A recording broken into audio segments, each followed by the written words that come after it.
নমস্কার দাদা, আপনার দিন শুভ হোক। আশা করি আপনার স্বপ্ন পূর্ণ হবে। তো আপনার দাদা, আপনার নামটা? আমার নাম অচিন্ত মল্লিক। দাদা অচিন্ত মল্লিক, বলছি আপনি যে ইন্টারভিউ রুমে গেলেন সেখানে কি প্রসেসটা একটু প্রথম থেকে বলবেন? সর্বপ্রথমে ডকুমেন্টস ভেরিফিকেশন হলো। ডকুমেন্টস ভেরিফিকেশনের পর আমাদেরকে ইন্টারভিউ রুমের বাইরে ওয়েট করতে বলা হলো। আমরা ওয়েট করলাম। ভেতরে কিন্তু শুধুমাত্র ইন্টারভিউ স্লিপটাই নিয়ে যেতে দেবে, আর কিছু নয়। আমি একটা টিএলএমও বানিয়ে নিয়েছিলাম, কিন্তু কোনো টিএলএম অ্যাকসেপ্টেবল নয়। দেখুন, এই আমার টিএলএম কিন্তু আমার ফাইলে রাখতে হয়েছে।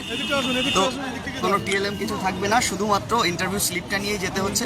আর ভেতরে যাওয়ার সময় আমাকে কিছু প্রশ্ন করেছিল, যেমন চাইল্ড প্যাডাগজি থেকে সিসিই কি, তারপর রিভিশন কতটা জরুরি, তারপর যে আমাকে জিজ্ঞেস করেছে আপনি কী করেন। আমি বলছি আমি ইংলিশ মিডিয়ামে পড়াই। তা আপনি বললো যে আপনি যে এনভায়রনমেন্টে পড়ান, আর পশ্চিমবঙ্গে এনভায়রনমেন্ট তো আলাদা, এখানে ফ্যান নেই, লাইট নেই, 200 ছাত্রছাত্রী, আপনি কী করে ট্যাকেল করবেন? যে আমি আসলে আমার রুটটা ওয়েস্ট বেঙ্গলে, তাই চ্যালেঞ্জেসগুলো আমি খুব ভালো জানি। তো তারপর যখন ডেমোর ব্যাপারটা এলো তখন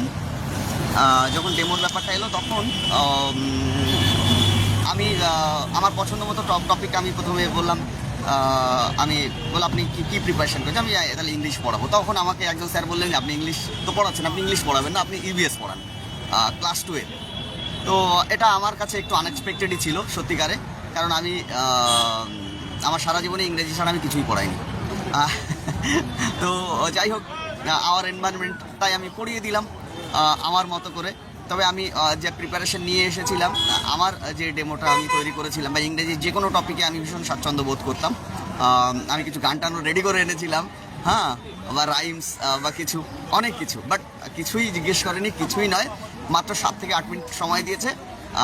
তবে আমার পড়ানোটা তারা অনেকক্ষণ ধরে শুনছিল। আরও হয়তো তারা শোনার আগ্রহে ছিল, বাট আমি অতটা পড়ানোর আগ্রহে ছিলাম না, কারণ আমার টপিকটা কিন্তু আমাকে পড়াতে দেওয়া হয়নি। আচ্ছা দাদা, টেবিলে কতজন ছিল? 3 জন ছিল, 2 জন ম্যাডাম, একজন স্যার। 2 জন ম্যাডাম, একজন স্যার। আপনি যে প্রথমে গেলেন সেখানে ডকুমেন্টগুলো আপনি একটা টেবিলে ভেরিফিকেশন করার ডকুমেন্টগুলো কি আপনার সঙ্গে ছিল না? ডকুমেন্টসগুলো আমার সঙ্গে ছিল, কিন্তু ইন্টারভিউ রুমে যাওয়ার আগে ডকুমেন্টসগুলোকে ইন্টারভিউ রুমের বাইরে একজন অবজারভেশনে থাকছেন, সেখানে রেখে যেতে হয়। আচ্ছা, ঢোকার পরে মানে আপনাকে কি প্রশ্ন করা হয়েছিল? Introduce yourself. ইন্টারভিউ স্যার, তার পরবর্তী ক্ষেত্রে কি প্রশ্ন করা হয়েছিল? তারপর আমাকে জিজ্ঞাসা করা হয়েছিল যে আপনি ইংলিশ মিডিয়ামে পড়ান, তাহলে ইংলিশ মিডিয়ামের যে এনভায়রনমেন্ট আর এখানকার এনভায়রনমেন্ট সেটা সম্পূর্ণ আলাদা। সেই জায়গায় দাঁড়িয়ে আপনি কীভাবে এটাকে কোপ আপ করবেন? তো আমি আমার সাধারণত উত্তর দিয়েছি। আচ্ছা, ওখানে যারা বসে আছে ইন্টারভিউ নিতে, তারা কি মানে কোঅপারেটিভ করছে? হ্যাঁ, কোঅপারেটিভ, তারা কোঅপারেটিভ। তবে ওই আমার একটা জায়গায় আমার যেটা আমি বললাম যে আমার টপিকটা পড়াতে দেওয়া হয়নি, otherwise they are very pleasant. Document ভেরিফিকেশানে যেনারা আছেন ওনারা কি প্রপারলি ডকুমেন্ট, যে আমাদের যে লিস্ট দিয়েছে আপনার ইন্টারভিউ সময়, সেই ডকুমেন্টের প্রপার ডকুমেন্টগুলো চেক করছে? না, মানে ধরুন আমার মাধ্যমিক, উচ্চ মাধ্যমিক, তারপর আমার ডিএলএডের ফাইনাল ইয়ারের মার্কশিট, এটা চেক করেছে, এসসি কার্ডটা চেক করেছে, এবং কার্ড সার্টিফিকেটটা ভালোভাবে চেক করছে। হ্যাঁ, ওবিসি হলে যদি আপডেট না থাকে তাহলে আপডেট করানোর জন্য বলছে। হ্যাঁ, আর না হলে ওরা ইন্টারভিউ করিয়ে দিচ্ছে, পরে কী হবে সেটা পরে ব্যাপার। তো ওবিসি আপডেটটা করিয়ে নেওয়া সব থেকে ভালো। দাদাকে অসংখ্য ধন্যবাদ।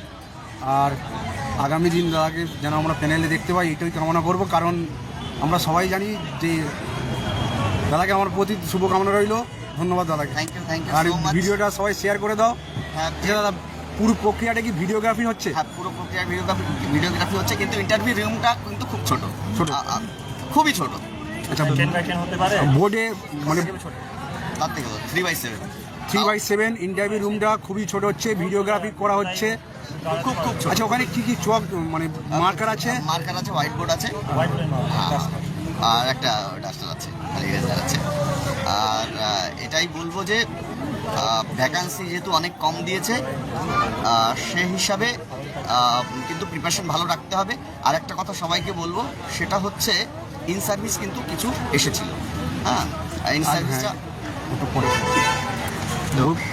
বলছি দাদা, যারা 22-এ টেট উত্তীর্ণ, যারা আগামী দিনে বাংলা মিডিয়ামে মানে ইন্টারভিউ দেবে, তাদের উদ্দেশ্যে আপনি কি বলবেন? তাদের উদ্দেশ্যে বলবো, তারা আমার এতদিনের সংগ্রামী ভাই, বন্ধু, সাথী। তাই মনোবল না হারাতে লড়াই করতে হবে। হ্যাঁ, হাল ছেড়ো না বন্ধু, হাল ছেড়ো না, বরং কণ্ঠ ছাড়ো জোরে। দেখা হবে তোমায় আমায় নতুন গানের ভরে। সবাইকে অনেক অনেক শুভকামনা। দেখুন, তো প্রশ্নের যদি তোমাদের পিডিএফ প্রয়োজন হয়ে থাকে তাহলে স্ক্রিনে যে নাম্বারটা দেখতে পাচ্ছ সেই নাম্বারে যোগাযোগ করো। এই সমস্ত প্রশ্নের পাশাপাশি তোমরা 4500 প্লাস কোশ্চেন নয়, এখন 5000 প্লাস কোশ্চেন অ্যান্সার পেয়ে যাবে এবং তার সঙ্গে সঙ্গে ডেমো ক্লাসও পেয়ে যাবে, যেটা ইন্টারভিউর জন্য তোমাদের 100% কিন্তু হেল্প করবে। তো তোমরা কি কি পেয়ে যাবে এই পিডিএফ সেটটার মধ্যে তোমরা কিন্তু স্ক্রিনে দেখতে পাচ্ছ। সমস্ত সাবজেক্ট থেকে প্রচুর সিচুয়েশনাল বেস কোশ্চেন, ক্লাস 1 থেকে 5 পর্যন্ত সমস্ত বই থেকে কোশ্চেন অ্যান্সার, তারপর তোমরা পশ্চিমবঙ্গ, তোমার নিজের জেলা, ভারতবর্ষ, মিড ডে মিল, তারপর হচ্ছে আমাদের সহজ পাঠ, তারপরে শিক্ষা সংক্রান্ত যে সমস্ত কমিশনগুলো রয়েছে সেগুলো থেকে সমস্ত রকম কোশ্চেন অ্যান্সার পেয়ে যাবে, যেগুলো ইন্টারভিউর জন্য আমাদের প্রয়োজনীয়। তো যদি তোমরা পারচেস করতে চাও অতি শীঘ্রই এই স্ক্রিনের নাম্বারে যোগাযোগ করো, কারণ ইন্টারভিউর জন্য কিন্তু আর মাত্র কয়েকটা দিন বাকি রয়েছে। তো অবশ্যই পারচেস করে নিয়ে পড়াটা শুরু করে দাও।